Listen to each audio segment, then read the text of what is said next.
రాబోయే రోజు తెలుగుదేశం పార్టీలో చెప్తున్నాను, నన్ను వక్రీకరించకండి. మా కార్యకర్తల మనోభావాలు చెప్తున్నాను. ఈవేళ 1 కోటి మంది కార్యకర్తలు ఉన్నారు తెలుగుదేశం పార్టీలో, నారా లోకేష్ నాయకత్వంలో చేసిన మెంబర్షిప్లో. 1 కోటి మంది కాదు, రాష్ట్రంలో ఉన్న తెలుగుదేశం పార్టీ అందరూ కూడా కోరుకుంటున్నారు deputy CM Mohammed. Political parties ఎప్పుడు కూడా మనుగడ సాధించాలన్నా, పార్టీ బలపడాలన్నా కార్యకర్తల మాట విన్నారు.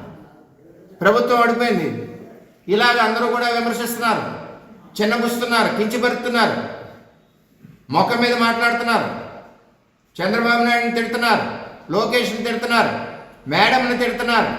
ఇన్ని బూతులు తిట్టిన నాయకత్వం కార్యకర్తలు అలా బరాయించి నా సమయంలో నారా లోకేష్ యోగాలం పాదయాత్ర మొదలుపెట్టాడు.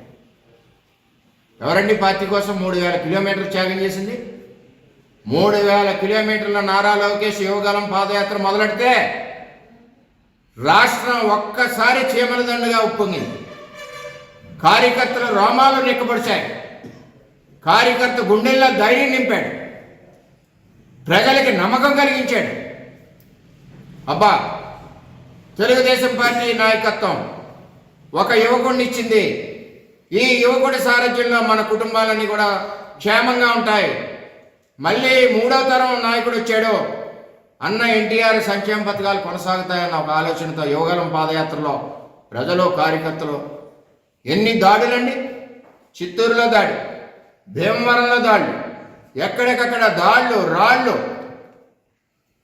గూండాలు, పోలీసులు అందరూ తిరగబడి ఆపాలను చూసిన కార్యకర్తల భుజాల మీద. అదేవిధంగా లోకేష్ గారు ధైర్యంగా ఎన్ని వచ్చినా సరే పద, ఉంటా పోతా అని చెప్పి యోగలం పాదయాత్రతో తెలుగుదేశం పార్టీ పునాదులు బలపడ్డవే కాకుండా ఉవ్వెత్తున లెగుస్తుంది తెలుగుదేశం పార్టీ అన్న ఆలోచన ప్రజల్లో రావడానికి కారణం నారా లోకేష్ యొక్క యోగలం